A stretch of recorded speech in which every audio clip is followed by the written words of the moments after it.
It so happen we have to enforce the warrant. That is the mandate. Mandato ng NBI yan eh.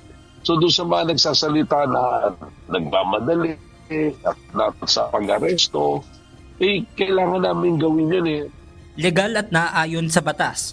Ito ang iginiit ng National Bureau of Investigation o NBI patungkol sa pag-aresto sa mamamahayag na si Jose Jason sa kagabi. Pasado alas 7 kagabi nang puntahan ng mga tauhan ng NBI ang bahay ng broadcaster sa Quezon City.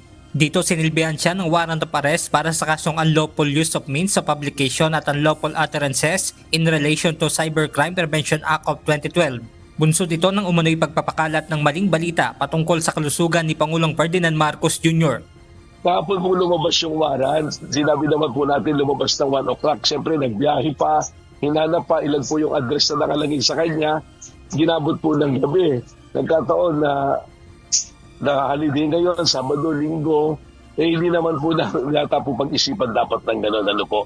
Mahirap naman po yun na magkakaroon tayo ng mga conclusion base sa mga pangyayari na alam naman natin na ang naging direksyon ng NBI is just to implement warrant of arrest which is legitimate. We know that it's legitimately issued by the proper court, RTC of Pasay po.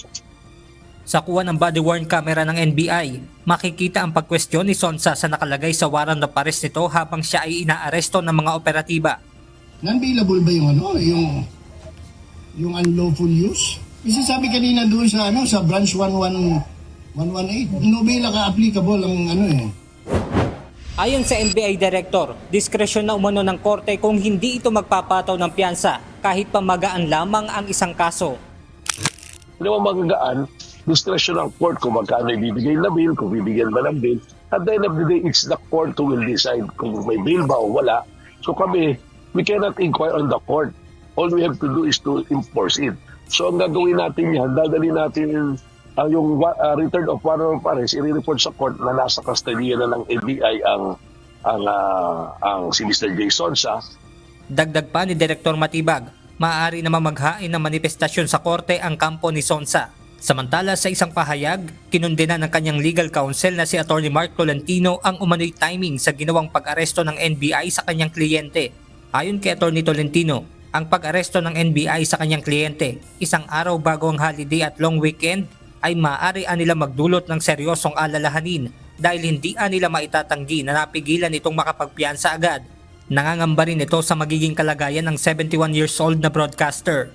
Dagdag pa ng legal counsel ni Sonsa, hindi rin anya dapat baliwalain ang implikasyon na ang timing ng pag-aresto ay kinalkula upang mabigo ang karapatan nitong makapagpiyansa. Sinabi rin ni Atty. Tolentino na ang hustisya ay hindi kailanman dapat gamitin bilang kasangkapan upang takutin ng mga Pilipino o ang anumang legal na pamamahayag. Tiniyak din ito na gagawin nila ang lahat ng legal remedy para maprotektahan at maigiit ang karapatan ni Jason sa. Benedict Samson, UNTV News and Rescue. Diyos ang aming sandigan, serbisyo publiko ang aming pinahahalagahan.